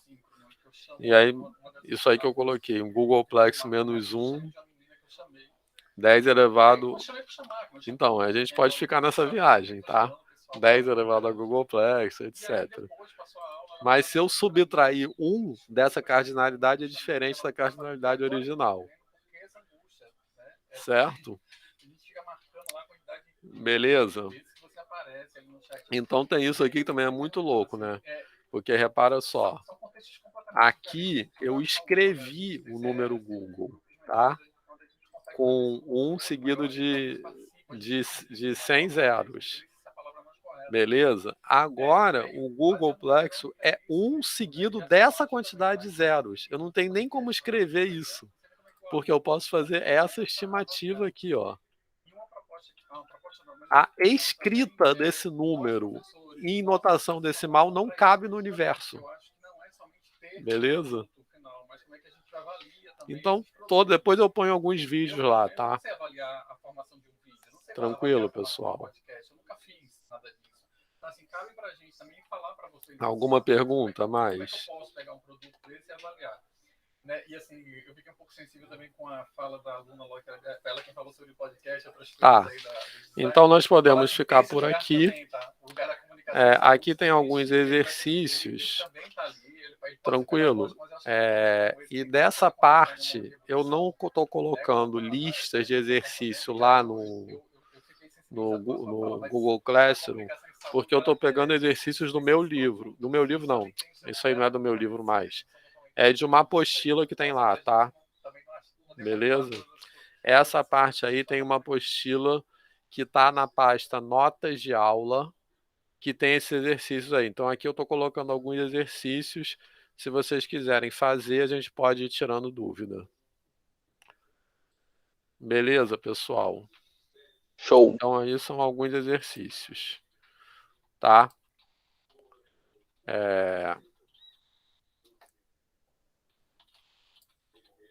Ai. Então, por hoje é só. Espero que tenham curtido.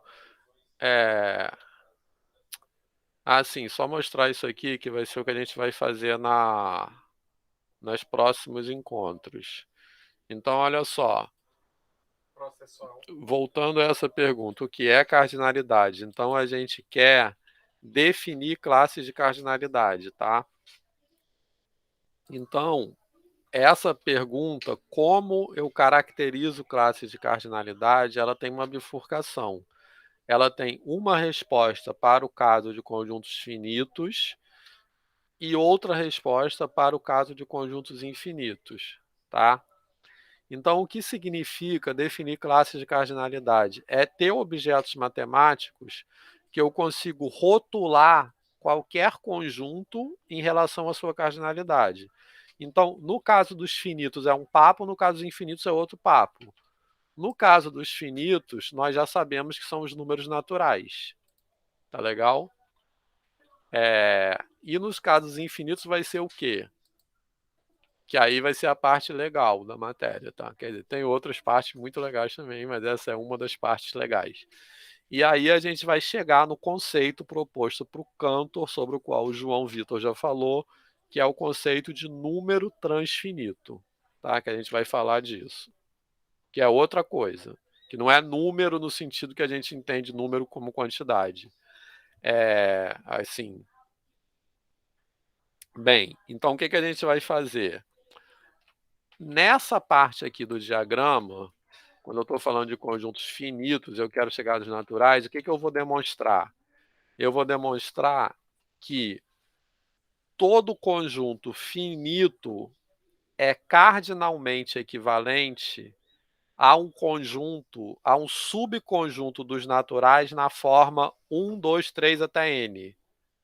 Beleza? Esses conjuntos que eu chamo eu estou chamando aí de segmento inicial dos naturais, tá? Que é um conjunto tipo assim, de 1 até n. Tá? Então, 1, 2, 3, 1, 2, 3, 4, assim por diante. Beleza? Então, eu vou mostrar que qualquer conjunto finito tem uma objeção com um conjunto nessa forma. Então, os conjuntos nessa forma podem ser usados para representar os conjuntos infinitos. Tá? Então, nesse sentido que eu digo que os naturais representam as classes de cardinalidade infinitas. Tá legal? Beleza? Nessa parte, a gente vai passar meio batido, tá? Porque eu só vou mostrar, tem um teorema aí que é difícil de demonstrar, mas eu vou passar nele, assim, só para vocês terem uma ideia de como é, porque eu quero me deter mais nessa parte aqui, nessa parte da direita do diagrama, que é o que são as classes de cardinalidade de conjuntos infinitos. Tá? Então, no nosso próximo encontro, a gente vai partir desse lugar aqui, tá? Beleza? E seria legal, quando chegar mais perto do nosso próximo encontro, vocês recapitularem, de repente ver o vídeo de novo, o vídeo de hoje, tá? Porque o nosso próximo encontro vai demorar muito. É só na outra terça, dia 16. Que semana que vem não tem encontro por conta do Fórum de Formação de Professores. Beleza, pessoal? Tá tranquilo? Beleza, depois eu vou dar uma olhada no Classroom para ver se tem os links que tu falou. Então, o Classroom eu vou botar esses vídeos que eu falei, eu vou botar desse de ordem de grandeza. Ah, bacana, beleza. Eu vou botar esse de Hotel de Hilbert, que Mas tu vai botar em qual parte lá? Não vai ser no mural? Eu boto na parte da aula de hoje mesmo. Ah, tá bom, perfeito. Entendeu? Mas eu tô falando, quando chegar perto da nossa próxima aula, rever esse vídeo da aula de hoje. Entendeu? Porque vai demorar muito. Show de bola. Beleza? Então é isso. Alguém quer falar mais alguma coisa? Valeu. Eu adoro esse assunto. Eu poderia ficar falando até amanhã disso. A próxima aula é dia 16. O calendário tá lá, tá? Não sei se vocês viram. Em PDF tá tudo explicadinho, eu acho. Não sei se ficou claro, mas eu tentei botar bem explicadinho. Quando tem aula, quando não tem aula. Então, valeu, pessoal. Bom fim de semana. E até mais. Obrigado pela aula aí, Vitor. Valeu, gente. Valeu, Vitor. Valeu, pessoal. Até mais. Até mais. Tchau, tchau.